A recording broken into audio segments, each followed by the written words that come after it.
Hello everyone, I'm glad you are back.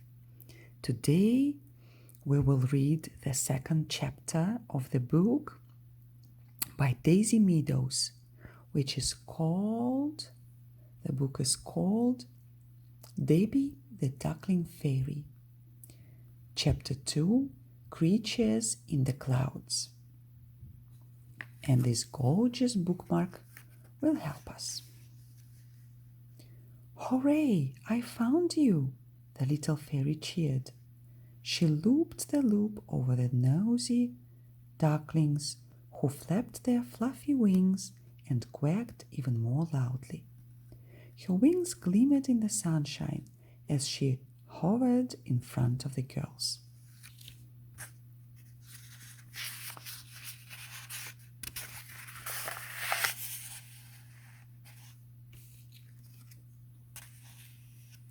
Hello, she said, smiling.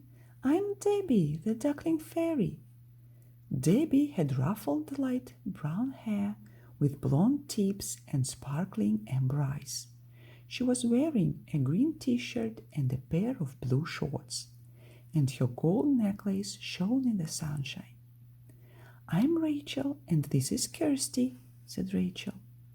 Oh my, I know that, said Debbie with a bubbling laugh. I come here to find you. A little bird told me that you were here, and I came to look for you straight away. We've had some new arrivals at the Fairyland farm too. Would you like to come with me and see the baby animals? Oh yes, please, said the girls together. They knew that the grown-ups wouldn't be worried. However long they spent in Fairyland, not a single moment would pass in the human world. Debbie lifted her wand and flew around the girls, trailing fairy dust behind her. She went faster and faster until she was no more than a blur. The girls blinked and rubbed their eyes. When they looked again, they were hovering with pale gossamer fairy wings high in the sky among big, fluffy white clouds.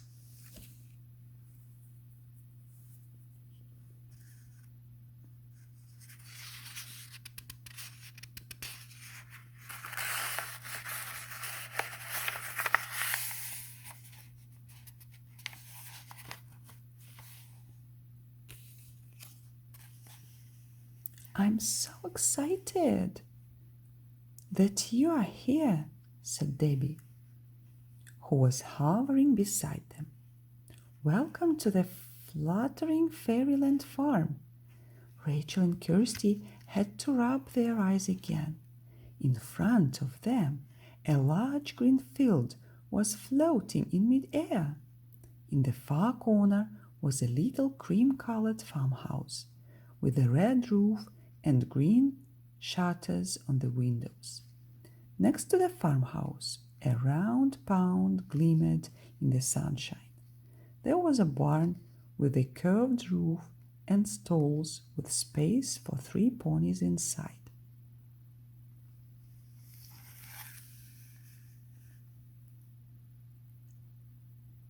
But none of the buildings was as wonderful as the animals that lived in them. Tiny ducks glided across the pond, and little pink pigs snuffled in the trough. Goats sprang across a little brook, and the sheep looked like tiny white clouds on the grass. A farmer was standing outside the farmhouse, watching over the animals and smiling.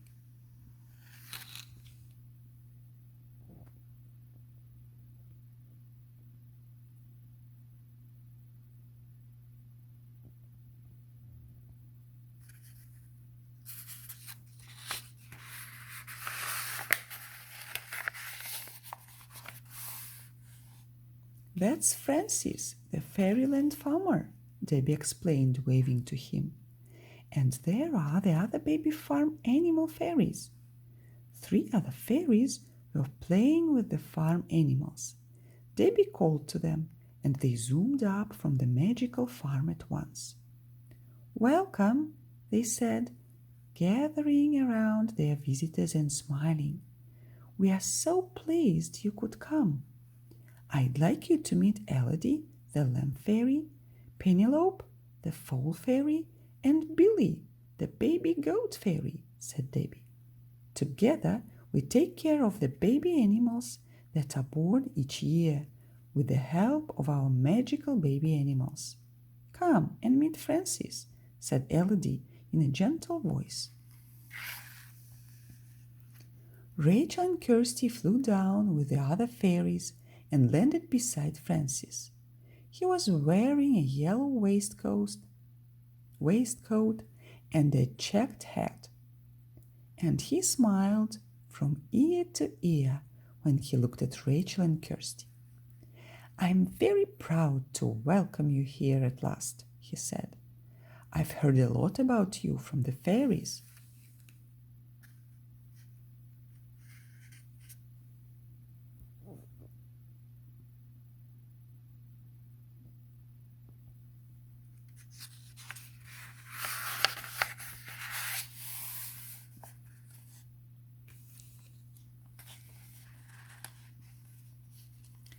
"It looks like a really happy farm," said Rachel, gazing around. "You must really love all your animals."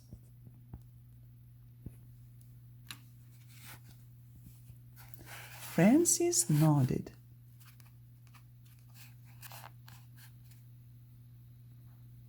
"We have lots of wonderful animals here," he said. "And I have lots of visits from Debbie, Elodie, Penelope, and Billy, because the magical baby farm animals live here too." "Oh, you must come and meet Splashy," said Debbie, bouncing up and down and clapping her hands together. "He is my magical duckling, and he is so sweet and funny." Splashy was playing with the other ducklings in the pond. Even though he was the same size as them, Rachel and Kirsty could tell instantly which one he was. His fluffy feathers shone with a tint of gold, and there was something extra special about the look in his bright eyes. "He's adorable," said Kirsty. "I'd love to meet all the animals you have here." "And I'd love to introduce them to you," said Francis. "Follow me."